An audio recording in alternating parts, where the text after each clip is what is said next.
Olá, tudo bom? Bem-vindos a mais uma aula. Hoje nós vamos falar a parte inicial do Simple Past, como funciona o passado simples em inglês. Então vamos lá. Três coisas importantes que a gente precisa entender. Quando é que a gente usa esse passado simples, tá? Usamos para ações ou algo que aconteceu e acabou no passado. Então a gente tem mais de um tipo de passado em inglês, né? Então a gente precisa entender quando a gente usa um, quando a gente usa outro. Então a gente tem um passado composto, que não nos interessa nesse momento, mas nós temos o passado simples, que é relacionado a algo que começou e acabou no passado. Tá? Então, por exemplo, aqui tem o He played, um exemplo, He played in Rock in Rio in 1989. Eu nem sei se teve uma edição do Rock in Rio nesse ano exatamente, não lembro agora. Mas nós temos aqui que ele tocou no Rock in Rio quando? Que ele tocou lá naquela data específica, em 1989. Então é algo que aconteceu e acabou no passado. A gente está bem claro, tem um advérbio de tempo que marca, né? Muito claro para nós, em 1989, em 1989. O momento específico do passado, né? Isso é importante, e ali também a gente estava falando do tempo, mas aqui a gente tem um outro exemplo também interessante, que é I wrote that letter when I was a kid. E a gente tem que pensar também no momento em que a gente está falando as coisas, né? Então, assim, eu escrevi aquela carta, ou essa carta aí, que a pessoa com quem eu estou falando está segurando. When I was a kid, eu escrevi essa carta quando eu era uma criança. Então eu coloco um momento específico. Lá na minha infância eu escrevi essa carta aí. Eu não preciso dizer I wrote that letter in 1989. De novo, eu não preciso dar a data, né? Eu estou dando um momento específico que dura muito mais do que um show, por exemplo, né? Quando eu era criança. Então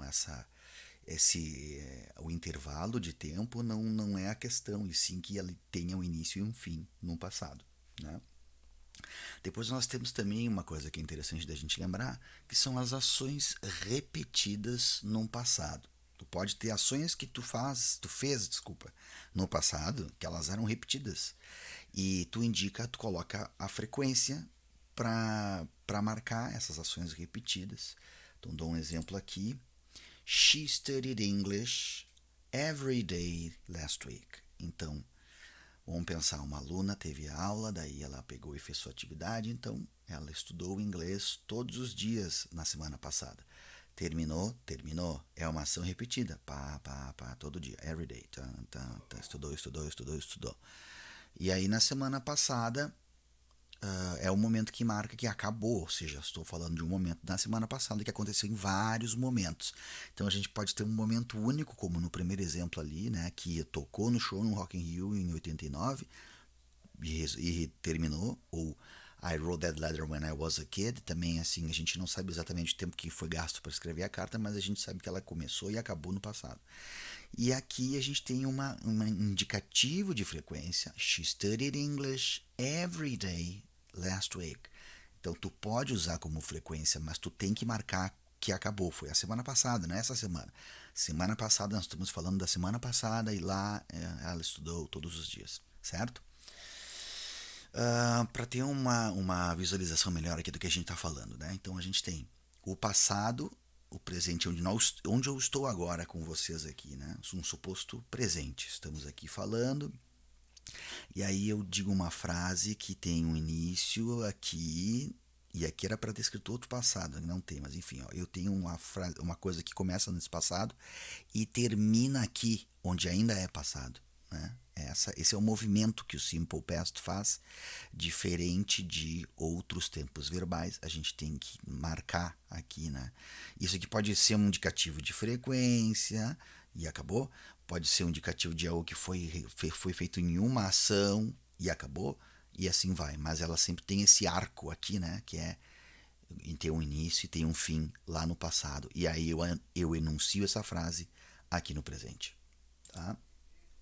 Exemplos que eu vou dar aqui, então, para fazer uma afirmativa, a gente usa sempre o nosso famoso ed, Então hoje eu não vou falar sobre verbos irregulares, embora a gente tenha, eu vou até subir aqui e mostrar, ó, aqui a gente tem um verbo irregular, ó, wrote, que é o passado de write, que é escrever, certo? Mas aqui nós temos ed, e ed que é a partícula de passado base para os verbos regulares. Então nessa primeira aula vamos focar neles aqui, tá? Então olha só, o verbo é work, eu vou botar aqui I worked hard today. Vejam, eu estou falando um advérbio de tempo que é hoje, né? Que poderia ser um indicativo de presente, mas subentende-se aqui, quando eu uso esse today, que já acabou hoje, por exemplo, no início da manhã, por exemplo, né? Então, I worked hard today. Eu trabalhei duro hoje, né? Trabalhei bastante. I worked hard today, certo? You worked hard today, she worked hard today, e assim vai. E percebam que a gente coloca o ed e o verbo não tem mais o que acontecia lá no presente simples.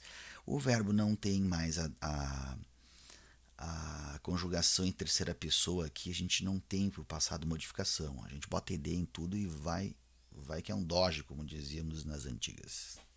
Aqui na negativa nós temos esse movimento que acontece aqui, ó, que é o did not ou didn't, que eu botei didn't aqui para marcar. O que acontece? O ed que está aqui na afirmativa, ele em vez de vir aqui no verbo principal, agora ele vai pular para o verbo auxiliar, que é o verbo to do, que é fazer, e também o verbo auxiliar para perguntas e negativas em inglês, certo? Então eu vou pegar a partícula de passado e vou jogar no verbo auxiliar do, certo? E aí eu vou I didn't work hard today. Eu não trabalhei duro hoje. She didn't work hard today. E assim vai. Então a gente vai colocar o didn't no passado, né? Did not na negativa. Então do vira did, certo? Na negativa.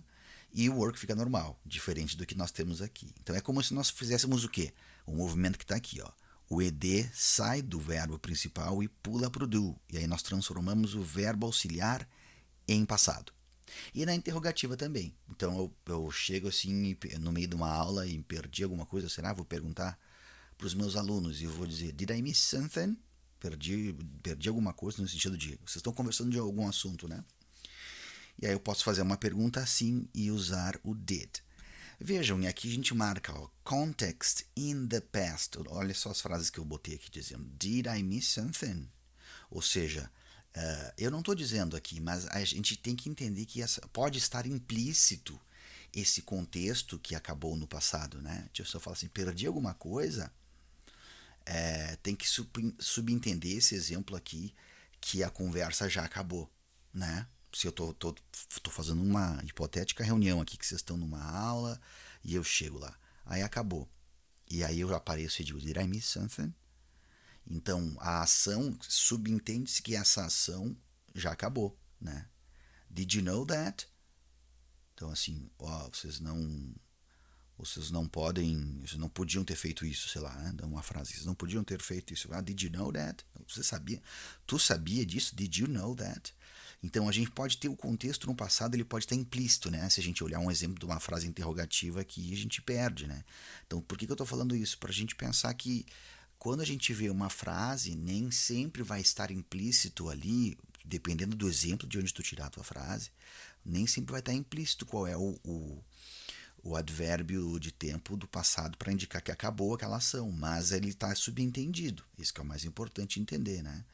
Did we do it? Tipo assim, típico, né, de uma, sei lá, um grupo de alunos que fazem um trabalho em grupo, né? Daí, tipo, a gente fez esse trabalho aí. Did we do it? Fizemos? Did we do? Aqui a gente está usando do duas vezes, né? O verbo fazer e o verbo auxiliar, do, só que o verbo no passado. Did we do it? Né? Did he like you back then? Aqui já temos uma marca, ó. Did he like you back then? Ele gostava de ti back then, naquele momento, né? Lá naquele momento que estamos conversando, falando do passado, em alguma coisa assim, o ano passado e tal, conheci o fulano, e ele gostava de ti naquela época, né? Naquele momento, ou seja, lá naquele momento que já não é mais agora, né? Did you know each other? Esse é muito comum, né? Did you know each other? Tipo assim, tu num encontro que as pessoas se encontram e aí elas dão a impressão para outra pessoa assim, poxa, parece que eles se conheciam já, né? Aí tu dizer, vocês já se conheciam? E aí tá implícito que o contexto do passado tá ali, que vocês já se conheciam, né? Did you know each other? Tipo, vocês se conheciam? Did you know? Did they talk to you? Eles falaram contigo sobre o quê, né? Algo que aconteceu no passado, possivelmente. Tipo, semana passada teve uma reunião e a gente decidiu que tu vai ter que fazer outras coisas na empresa. Aí alguém vem falar pra ti, Did they talk to you?